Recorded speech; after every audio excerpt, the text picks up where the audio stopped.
Buenas tardes a todos.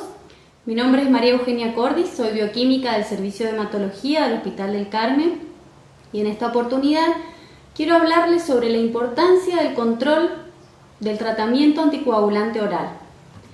Antes que nada vamos a explicar qué es un paciente anticoagulado. Es toda persona que por alguna razón médica necesita tomar un medicamento que modifica su coagulación normal. Nosotros sabemos que la sangre circula en condiciones basales, en forma líquida, por el corazón, las venas y las arterias. No se coagula nunca, excepto que ante una necesidad, como por ejemplo una hemorragia, se necesite formarse un tapón o un coágulo para detener la misma. ¿Quiénes son las personas que deben tomar los anticoagulantes? O sea, ¿qué patologías deben anticoagularse? Una de ellas, que es una de las más frecuentes, es la trombosis venosa profunda, que es la formación de un coágulo o de un trombo en una vena profunda del cuerpo. Las más comunes son las de las venas de las piernas, de las extremidades inferiores, pero también en casos muy puntuales se dan trombosis en las venas profundas de los brazos o de otros órganos. La formación de este coágulo en la pierna va a originar que la sangre no pueda volver correctamente al corazón. Entonces la pierna, al tener más cantidad de sangre, se hincha, se enrojece y causa un dolor en el paciente. ¿Qué pasa cuando este coágulo que está alojado en la pierna se desprende o una parte del mismo se desprende de la pared de la vena y viaja por el torrente sanguíneo hacia el corazón? De allí va a las arterias pulmonares y se deposita en pulmón. También provoca la oclusión, o sea, el taponamiento de una o más arterias pulmonares, originando lo que conocemos como tromboembolismo pulmonar. Trombo porque se formó un coágulo, un trombo; embolismo porque ese coágulo viajó de un lugar a otro del torrente sanguíneo, ese viaje se denomina embolia; y pulmonar porque ese coágulo se depositó en el pulmón. Otra de las patologías que los cardiólogos fundamentalmente en combinación con los médicos hematólogos anticoagulan son las arritmias. Nosotros sabemos que el corazón funciona como una bomba llevando sangre a los pulmones y a las distintas partes del cuerpo. Esta función de bomba se produce gracias a un circuito eléctrico que posee el corazón que hace que todas sus células se contraigan de manera ordenada.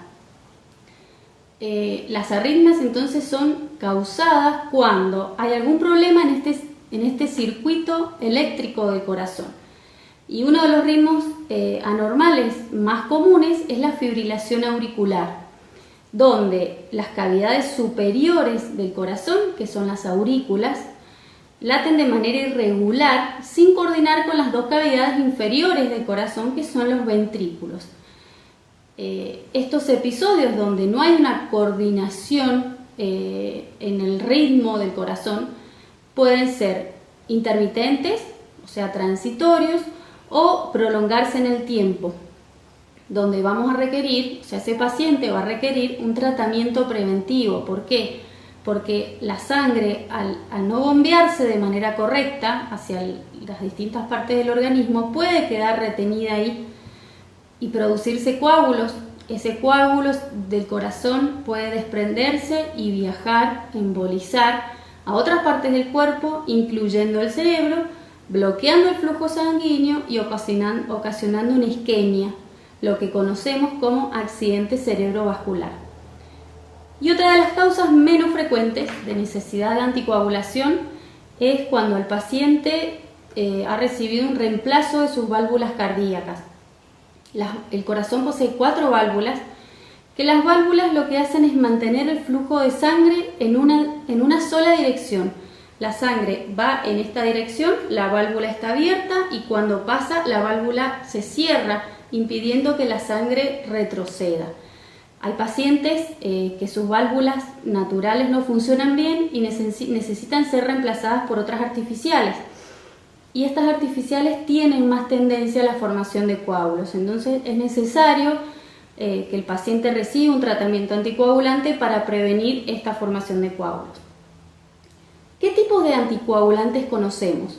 Existen dos grandes grupos: los anticoagulantes que se administran por vía parenteral, como la heparina, donde se inyectan a través por vía endovenosa o por vía subcutánea, y los anticoagulantes orales, o sea que los ingerimos de manera oral. Hay dos grandes grupos: los anticoagulantes antivitamina K y los DOACs, los de acción directa, que se llaman de acción directa porque justamente interfieren o bloquean directamente a un factor de la coagulación. En este caso, nosotros vamos a hablar de los anticoagulantes antivitamina K, que en nuestro servicio la mayoría de los pacientes reciben este tipo de anticoagulantes. ¿Y cómo actúan? Actúan alterando la formación en el hígado de un grupito de factores de coagulación que son necesarios para la formación de un coágulo, ¿sí? Lo que hacen es impedir que la vitamina K, que actúa como cofactor, impide que la vitamina K produzca o sintetice este tipo de factores de coagulación. Entonces la sangre va a estar un poquito más líquida, o sea, no va a tener esa tendencia a formar un coágulo rápidamente. En nuestro país se comercializan dos drogas. Una es el acenocumarol, que viene en dos presentaciones, de 1 y 4 miligramos, y la warfarina, que viene de 1, de 2 y de 5 miligramos. Las marcas comerciales de acenocumarol son Asecar y Sintrom, y el de la warfarina, Circuvi. Las dosis de los medicamentos no son equivalentes, por lo tanto no son intercambiables. Yo no puedo cambiar ni la marca ni la droga entre una y otra, salvo que el médico me lo haya prescrito. Por eso es muy importante los pacientes anticoagulados, cuando van a la farmacia, corroborar que la receta que tienen sea realmente el medicamento que están tomando y que el farmacéutico les provea el medicamento que están tomando. ¿Qué dosis de anticoagulante toman nuestros pacientes? Varía de persona en persona. Hay casos en los que se necesita muy poquita dosis y otros en los que se necesita más, que no significa que esté más enfermo o menos enfermo, sino que nuestros metabolismos son distintos y nuestras enfermedades que requieren este tratamiento también son distintas. Y lo que requiere este tipo de tratamiento con anticoagulantes antivitamina K son controles periódicos de la coagulación para poder ajustar la dosis. El control de la coagulación se determina por un análisis de sangre que se llama tiempo de protrombina, que mide el tiempo que tarda la sangre en formar un coágulo. Como mide un tiempo, se expresa en segundos, y esos segundos lo extrapolamos en porcentaje. Por lo tanto, una persona que no está anticoagulada tiene un tiempo de protrombina o un TP de 100%, y una persona que toma anticoagulantes orales tiene un TP entre el 20 y el 40%. Este análisis, que es el TP, debemos estandarizarlo frente a un estándar internacional que es el RIN, con el fin de que si un paciente se hace un control de su coagulación acá en Mendoza o en Europa o en Chile o donde sea, ese valor de RIN sea el mismo. Los pacientes que no están anticoagulados tienen un RIN cercano a 1, y los pacientes que sí están anticoagulados, su RIN aumenta. Acá vemos de forma esquemática qué significa el RIN. Nosotros vemos que esto es un ejemplo de un tubo de ensayo que podría ser perfectamente nuestra sangre, donde vemos que en la parte más coloreada el RIN es menor a 2, o sea que significa que nuestro organismo rápidamente forma un coágulo. Y en la parte más clarita quiere decir de que nuestro RIN es mayor a 3, entonces nuestro organismo tarda mucho más en formar un coágulo. El RIN ideal, el rango ideal de un paciente anticoagulado es tener un RIN de 2 a 3. Menor de 2 no, porque yo tengo más riesgo, al estar la sangre más espesa, por decirlo de alguna manera, tengo más riesgo de formar un coágulo. Y más de 3 o 4, al estar la sangre más líquida, tengo más riesgo de sufrir una hemorragia. ¿Cuáles son los riesgos por no cumplir correctamente con el tratamiento anticoagulante? Uno son las hemorragias, cuando yo a lo mejor he tomado por demás el anticoagulante y tengo más riesgo de sangrado porque mi sangre está más líquida, tengo menos factores de coagulación en la sangre. Y el otro riesgo son los trombos y las consiguientes embolias, o sea que el trombo viaje a otro lugar del organismo y origina una ACV. Cuando yo dejo de tomar el anticoagulante por varios días y al no hacerme efecto el anticoagulante, mi sangre está como más espesa, entonces tengo más tendencia a la formación de coágulos. Por eso es muy importante realizar el control del tratamiento anticoagulante. Cuando el médico de cabecera lo considera necesario, por ejemplo el cardiólogo que ha detectado que tiene una fibrilación auricular, o en la guardia que acudió por un tromboembolismo pulmonar o una trombosis venosa profunda, el médico lo va a derivar al médico hematólogo y allí, a través de una consulta médica, el médico hematólogo va a decidir qué anticoagulante es mejor para usted. El servicio de hematología del hospital brinda un servicio personalizado para cada paciente. ¿Dónde pueden realizarse los pacientes los controles de anticoagulación?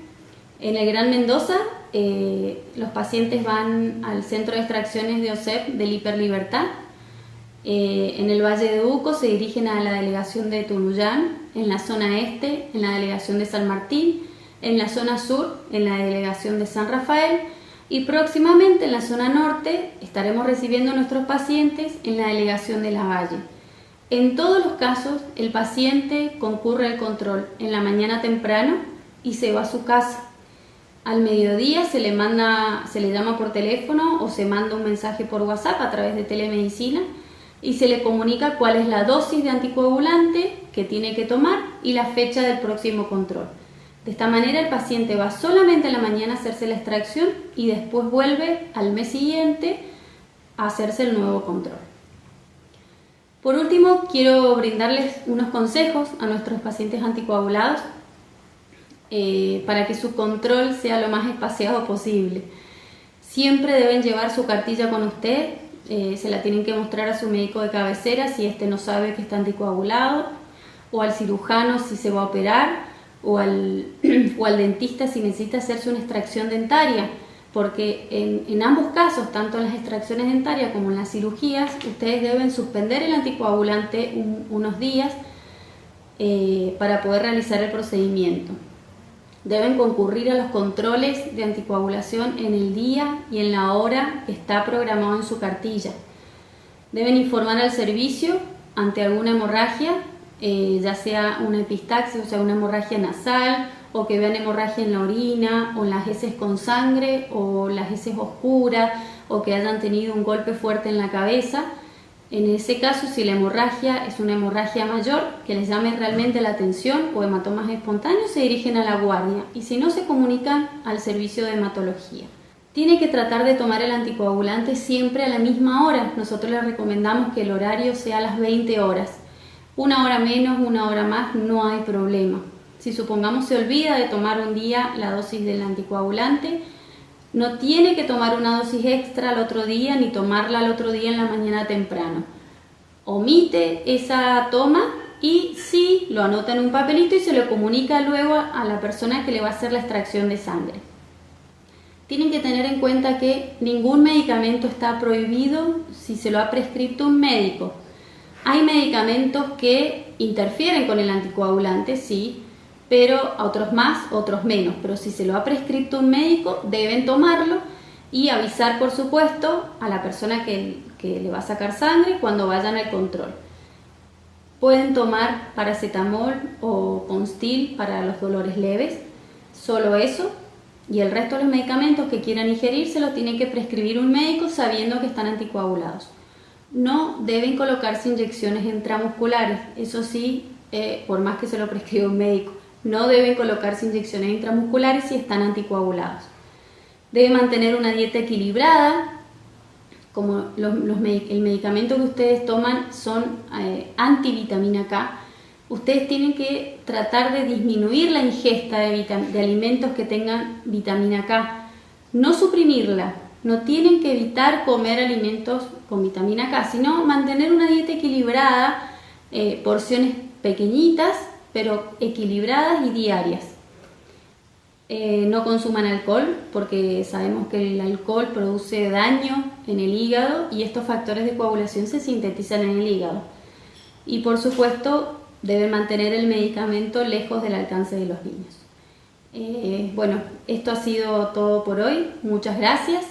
Esperamos que les haya servido esta charla y ante cualquier consulta, por favor, háganlo saber al celular del servicio o al mail. Muchas gracias.